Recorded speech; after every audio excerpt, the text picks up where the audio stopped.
हरे कृष्णा। आज की इस वीडियो में हम आपको बताएंगे कि कैसे करें चैत्र मास की कामदा एकादशी 2025 व्रत का पारण। क्या होगा कामदा एकादशी व्रत खोलने का सही समय और सही तरीका, क्या होगा कामदा एकादशी व्रत को खोलने की पूरी पूजा विधि। एकादशी व्रत को खोलते समय क्या गलतियां आपको भूल से भी नहीं करनी है, तो ये सब जानना चाहते हो तो वीडियो को अंत तक जरूर देखें। कामदा एकादशी व्रत रख कर भगवान श्री हरि विष्णु की पूजा की जाती है। मान्यता है कि इस व्रत को करने से सभी पाप नष्ट हो जाते हैं और भक्तों की सभी मनोकामनाएं पूर्ण हो जाती हैं। इस कारण इस एकादशी को कामनाओं का पूरा करने वाली कामदा एकादशी कहा गया है। इस एकादशी के व्रत पूरा करने वाले व्यक्ति को मोक्ष की प्राप्ति होती है। साथ ही भगवान विष्णु की कृपा से भक्तों के जीवन में धन समृद्धि की वृद्धि होती है और इस जन्म के पाप को खत्म करने के बाद इस एकादशी के प्रभाव से ऐसा जीव वैकुंठ लोक को प्राप्त करता है। इस एकादशी का व्रत खोलने के लिए एकादशी का समाप्त होना आवश्यक है।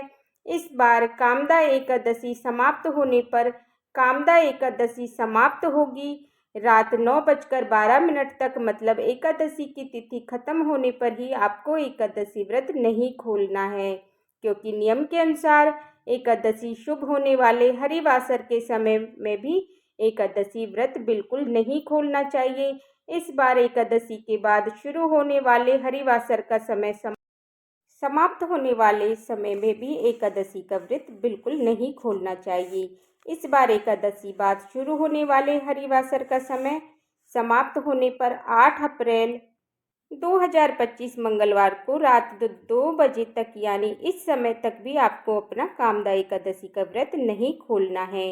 द्वादशी तिथि शुरू होने के बाद ही एकादशी का व्रत खोला जाता है। इस बार द्वादशी तिथि प्रारंभ होगी 8 अप्रैल मंगलवार को रात 9:13 से और ये द्वादशी की तिथि समाप्त होने वाली है 9 अप्रैल रात बुधवार को 10:55 तक, यानी रात के समय में।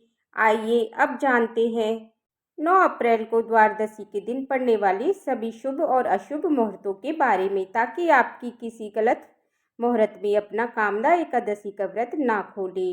9 अप्रैल बुधवार को द्वादशी पर सूर्य उदय सुबह 6:15 पर होगा और सूर्यास्त शाम 6:41 पर रहेगा।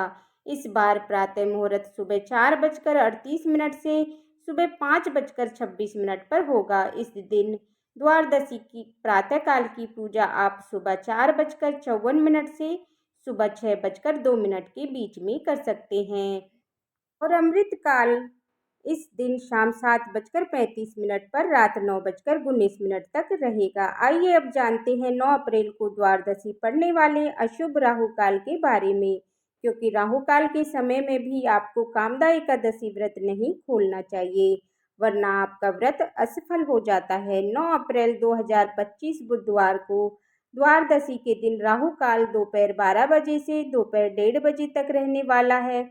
इस अशुभ राहु काल के समय में भी आपको व्रत ना खोले, ना ही द्वादशी की पूजा करें।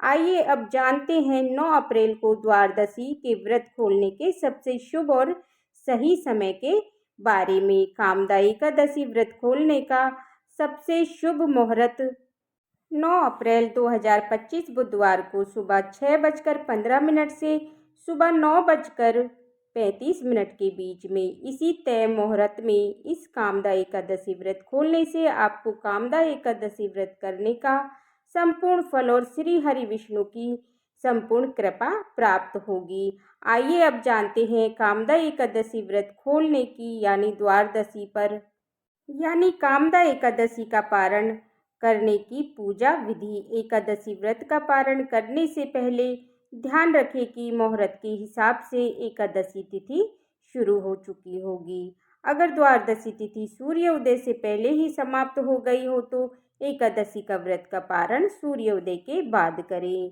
इस बात का खास ख्याल रखें कि द्वादशी तिथि के अंदर ही पारण ना करना पाप करने के समान होता है।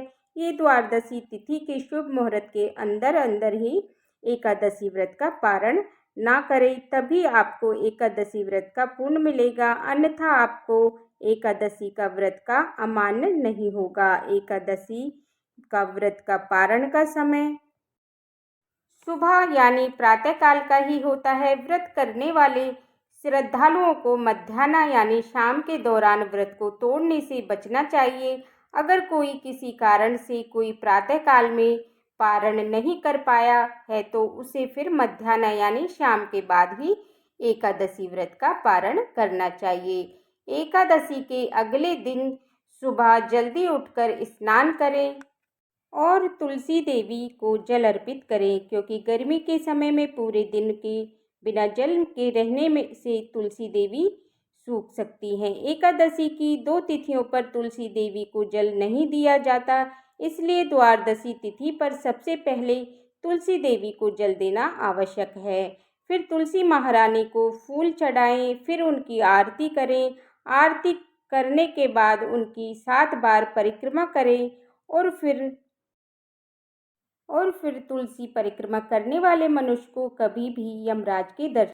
अब भगवान विष्णु को स्नान कराकर उनको पीले वस्त्रों से उनका श्रृंगार करें, उनको पीले फूल और तुलसी पत्र चढ़ाएं। फिर भगवान विष्णु की आरती करें और आरती करने के बाद जाने अनजाने में आपसे एकादशी व्रत के दौरान आपसे हुई सभी छोटी बड़ी गलतियों की करुणामयी भगवान श्री हरि विष्णु से क्षमा मांगे।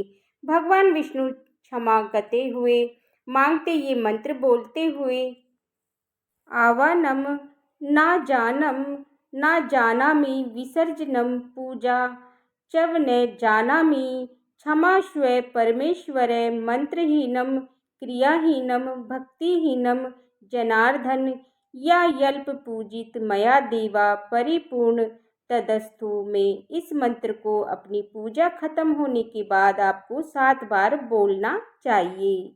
इसके बाद भगवान विष्णु से ये एकादशी व्रत स्वीकार करने की प्रार्थना करें। आइए अब जानते हैं क्या खाकर आपको एकादशी व्रत खोलना चाहिए। एकादशी के दिन भगवान विष्णु को घर पर सात्विक तरीके से बनाए गए पकवानों का ही भोग लगाएं। ये पकवान मीठे नमकीन दोनों हो सकते हैं। यदि आप द्वादश का प्रयोग जरूर करना चाहिए, ये सेहत के लिए अच्छा होता है और ये शुद्धता भी होती है।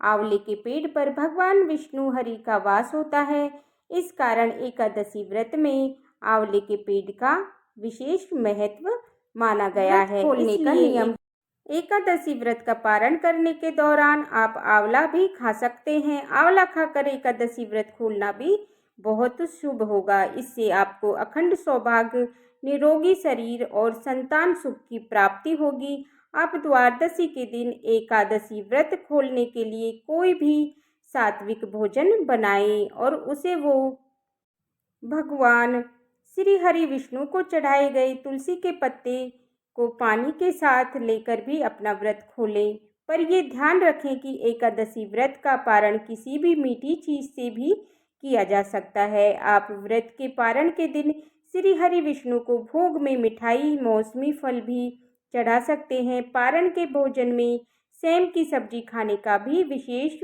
महत्व माना जाता है। विशेष तौर पर एकादशी के व्रत में सेम को अर्पित का नाशक माना गया है। ऐसे में एकादशी व्रत का पारण करते समय सेम को एक अच्छे भोजन पदार्थ के रूप में देखा और माना जाता है।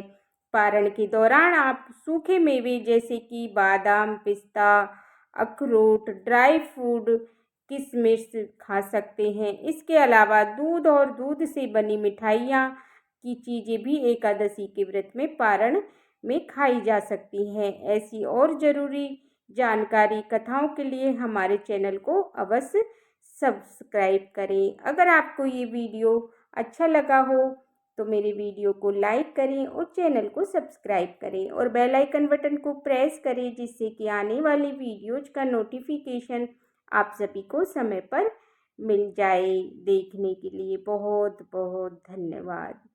हरे कृष्णा, राधे।